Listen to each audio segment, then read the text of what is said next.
Salut les Kill Teamers, c'est Joker, on se retrouve aujourd'hui pour une nouvelle analyse de faction, avec cette fois-ci les petits mercenaires de l'Empire Tau qui ont été séparés de ces derniers, j'ai nommé les Krauts.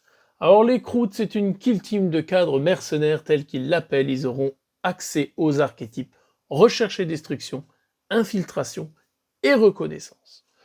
Donc une Kill Team cadre mercenaire compte un agent carnivore Krout leader. Elle compte également 12 agents cadres mercenaires sélectionnés dans la liste suivante: les Krout guerriers, les chiens Krout, le Kroutox. Et votre Kill Team ne peut compter jusqu'à 4 chiens maximum, et elle ne peut avoir qu'un seul Kroutox qui compte comme 2 sélections. Donc attention, quand vous allez choisir tout cela, sur les 12, si vous prenez un Kroutox, du coup ça vous prend 2 places, il ne reste plus que 10. Sur les 10, plus que 4 chiens Krout, et le reste c'est du Krout. Par contre, mine de rien, vous allez voir dans les profils, ils sont pas jetés à la poubelle, hein, loin de là les Krout, hein. Ils sont vraiment intéressants dans cette version-là, on va le regarder dans le détail. Alors qu'est-ce qu'on a? On a le carnivore Krout, donc le guerrier de base, 3 de mouvement, 2 points d'action, une agilité de 1, 3 jets de défense, une save à 6+, et 8 points de vie. 8 points de vie, c'est pas mal, on a autant de points de vie qu'un garde impérial pour des indigènes comme ça, là, qui étaient censés être plus fragiles, c'est pas mal. Le fusil de croûte, 4 tirs à 4+, 3 en dégâts normal, 4 en critique. Et au corps à corps, 3 attaques à 3+, 3 en normal, 4 en critique. Ça n'a pas de règle spéciale sur ça, mais c'est un croûte de base, c'est un guerrier, donc voilà, ça vaut autant qu'un fusil laser sur un garde impérial classique, quoi. Tant que cet agent, et c'est ça que j'adore chez eux, c'est que niveau fluff, ils sont au top. Maître du camouflage, tant que cet agent est à couvert, il a une caractéristique de sauvegarde de 4+.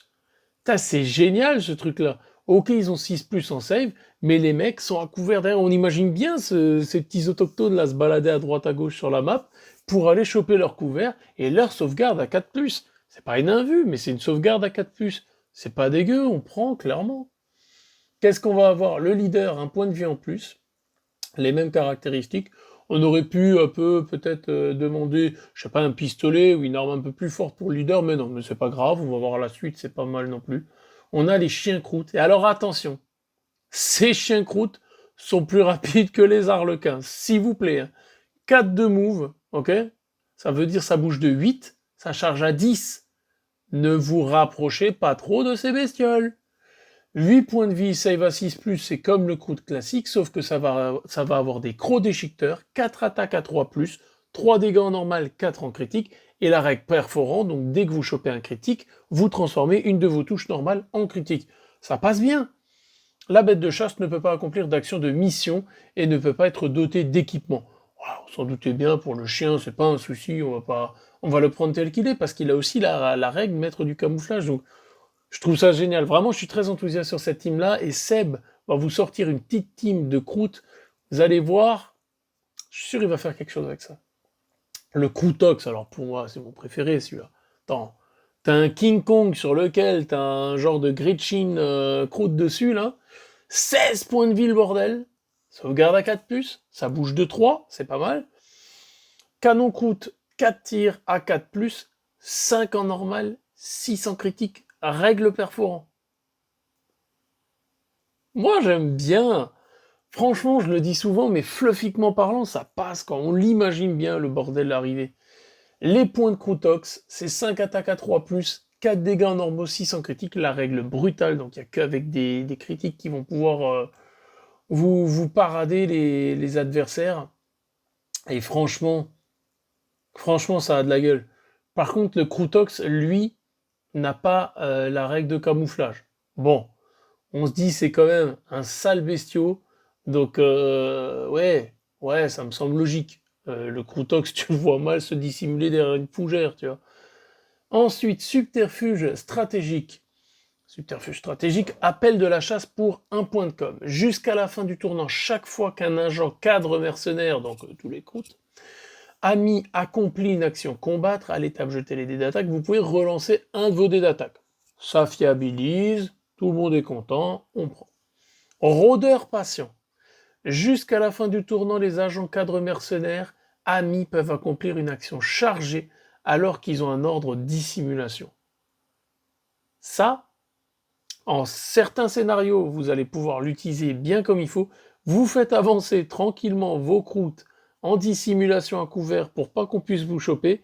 Et en plus, les bougres, ils peuvent aller charger. Je vous rappelle juste que le chien croûte est un cadre mercenaire. Donc, il se déplace vite et en plus, il peut aller charger à 10 en étant dissimulé, hein. Les laissez pas trop aller dans vos lignes, hein, les mecs, hein. Affinité avec le terrain, un point de commandement. Jusqu'à la fin du tournant, les agents carnivores croûte amis peuvent accomplir l'action suivante pour un point d'action, changer l'ordre de cet agent. Eh, on prend direct, on prend direct. Vos mecs, ils sont tous dissimulés, vous claquez un point de com avec ça, et hop, au moment où vous l'activez, un point d'action, vous changez l'ordre, vous tirez.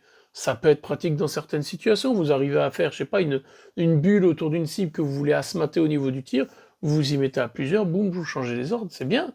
Franchement, c'est bien. Ça coûte qu'un point de com. Embuscade parfaite, pardon. Un PC, utilisez ce subterfuge stratégique au premier tournant.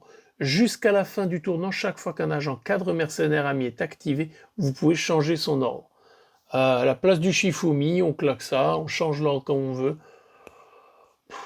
Ouais, ouais, cette kill team, elle est vraiment fun, elle est bien. Et même si elle a l'air fragile comme ça, avec leurs règles de camouflage, le fait de se dissimuler, etc., moi je vous dis, elle sera peut-être pas dans le top 3, top 5, et encore, méfiez-vous.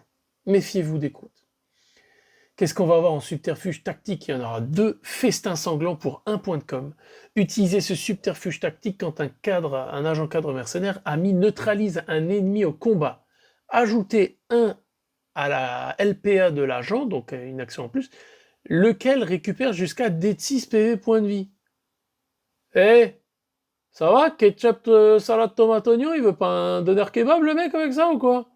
Le gars, il vous tue, mais en plus il vous bouffe le bougre. Moi, j'aime beaucoup, mais oui, ben on signe, attends, et même si j'ai un PC qui doit être utilisé pour autre chose, rien que de me dire que mon croûte, il a réussi à bouffer le mec, ah non, c'est que du bonheur. En plus, le gars, il récupère des points de vie perdus, jusqu'à d 6. Oh là là, je peux vous dire, il va y avoir un festin, je vous raconte pas le bordel, hein. En plus, c'est cadre mercenaire, donc croûtox, croûte, chien, enfin, allez, on passe au repas. Force brute. À utiliser ce subterfuge tactique à la phase d'affrontement, quand un agent Croutox ami accomplit une action mouvement normal, sprint, battre en retraite ou charger. Jusqu'à la fin de l'activation concernée, l'agent ne peut peut se déplacer à travers les parties légères d'intérêt comme si elle n'était pas là, donc en gros le gars il va traverser tranquille, sans problème, et l'agent peut se déplacer autour, à travers et au-dessus des autres agents, pas amis, hein, et alors ça, comme s'il n'était pas là, mais doit terminer le mouvement respectant tous les critères précisés pour celui-ci et ne peut pas le terminer sur d'autres agents. C'est bon quoi. Le mec il charge tout le monde. Vous avez un muret de gardimp et vous voulez choper le sergent derrière. Force brute. Boum. Droit au but. Attention les Marseillais. On va sur les calanques mais on se calme. Hein. Au niveau des équipements, on n'en a pas beaucoup, mais est-ce qu'ils en ont vraiment besoin tellement ils sont fun?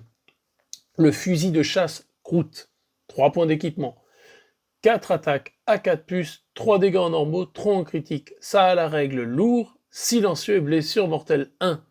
On peut en équiper plusieurs, c'est vos snipers dans l'équipe des croûtes. Et comme c'est silencieux, ça veut dire que les mecs peuvent être dissimulés et quand même tirer. Ah, vous l'aurez compris, je suis émerveillé de cette kill team. Elle est vraiment sympa. Donc une blessure mortelle, si vous faites une critique, voilà, ça touche sur 4+, mais c'est du croûte. Ne venez pas jouer du croûte si vous cherchez à avoir un truc ultra compétitif avec plein d'entrées, etc. Non. Je pense même que vous prendrez beaucoup moins la tête à jouer une kill team comme ça et que vous allez beaucoup plus rigoler, justement. Fétiche pisteur pour 2 points d'équipement. Chaque fois que cet agent est activé, vous pouvez choisir un autre agent cadre mercenaire ami préparé à 3 pouces et visible de lui. Après la fin de l'activation de cet agent, vous pouvez activer l'agent ami choisi. Bah, qu'est-ce que tu veux de plus? Ça peut être utilisé au tir, ça peut être utilisé au cac, mais ça te donne le fait d'avoir une agilité 2. Donc il y a certaines situations où, ouais, clairement, on va prendre. sans problème. Couteau à dépecer, 2 points d'équipement, c'est 4 attaques à 3+, 3 dégâts en normaux, 5 en critique. Ouais, pour renforcer au cas où vous voulez envoyer un croûte au corps à corps. Pourquoi pas? Je pense que les chiens feront mieux le taf, mais on peut, sur un leader, ou je sais pas. Pistolet trophée pour 3 points d'équipement. L'agent est équipé de l'arme suivante pour la bataille. 4 tirs à 4+, 3 dégâts en normaux, 4 en critique. La règle est équilibrée, donc on peut relancer un de vos dés d'attaque. Déflagration, donc pour rappel, le déflagration, après avoir tiré sur une cible, une attaque contre l'agent à X de la cible, subit aussi les tirs, enfin bref. Vous verrez la règle déflagration dans le détail au niveau des appendices, vous verrez c'est pas compliqué. Et ensuite on va avoir Bolas, 3 points d'équipement, peut accomplir l'action suivante durant la bataille. Donc ça lui coûtera 1 point d'action à la figurine qui sera équipée de ça. Choisissez un agent ennemi visible et à 6 pouces de cet agent. Puis jetez 3 dés de 6, ajoutez les résultats ensemble. Si le total est supérieur à la caractéristique de point de vie de l'agent ennemi, vous choisissez, soustrayez 1 à sa LPA. Cet agent ne peut accomplir cette action qu'une seule fois, et il ne peut pas accomplir cette action tant qu'il est à portée d'engagement d'agent ennemi. Ouais, juste avant de charger, je t'enlève un LPA. Derrière, ça te break un peu, ou alors t'as un agent, tu sais que l'ennemi va devoir faire un move, puis ramasser un objectif, bah tu lui bouffes ce point d'action qu'il lui faudrait pour ramasser l'objectif. On prend, dans tous les cas on prend, le bola il est bien. En kill team, sur quoi je partirai? Mon ressenti, bah vous avez votre leader, je prendrai 4 chiens croûte, le croûtox et le reste blinde en croûte. Et en termes d'équipement, je mettrai des fusils de chasse à un seul des croûtox, ou 2 maximum, parce que 3 points d'équipement c'est un peu cher. Je le mettrai à, allez, disons à 2, ça fait 6 points d'équipement. Je mets le bola à 3, ça fait 9 points d'équipement. Du coup, il me reste plus qu'un point d'équipement, je peux rien faire d'autre. Mais d'un côté, le couteau à dépecer, j'en ai pas forcément besoin. Donc c'est là où je vous dis, pour moi, un fusil de chasse coûte 3 points. Un bola 3 points, on est à 6 points. Je mets le fétiche de pisteur. Comme ça, je peux faire move un gars. Et je mets encore un fétiche de pisteur. Donc on est à 3, 6... 7, 8, 9, 10, on est pile poil dedans. Ouais, moi je prendrais ça. Pour une kill team de croûte. Comme ça me permettra justement d'activer 2 mecs en même temps si je le souhaite. Donc ouais, clairement, je partirai sur ça au niveau des croûtes. En tout cas, cette kill team, elle voit un peu du rêve comme ça, niveau fluffy, niveau fun, niveau pas prise de tête. Donc, si vous avez envie de tester une équipe fun et comme dit sans prise de tête, foncez sur les croûtes, ils sont sympas. Voilà pour mon analyse des croûtes. Donc ces fameux mercenaires qui se sont détachés des taux parce qu'ils ont bien compris que les taux, c'était de la... Enfin, hein? Vous avez compris, hein? Allez, je vous embête pas plus. Ceci est la fin de mon analyse sur la kill team de cadres mercenaires croûtes. On se retrouve très vite pour des nouvelles analyses. Je vous dis à plus les kill teamers. Ciao, ciao.